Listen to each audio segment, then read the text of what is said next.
Pero sana po, no?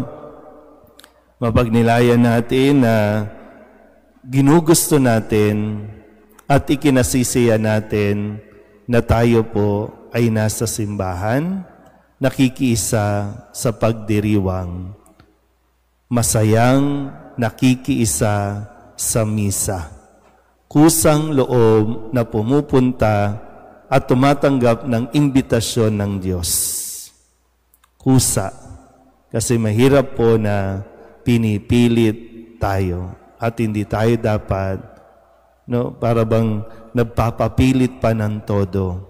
Kasi darating ang araw, no, pag wala na tayong buhay sa mundong ito, may mga pagkakataon na nararanasan natin kapag buhay, ayaw pumasok ng simbahan.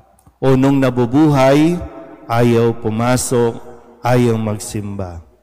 Pag namatay, ipinipilit ipasok sa simbahan na para bang okay na ba yun?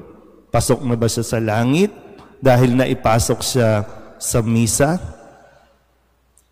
Tayo din naman po ang haharap sa Diyos at sana hindi natin marinig sa ating Panginoon na gapusin yan, hindi yan karapat-dapat dito sa langit. Amen.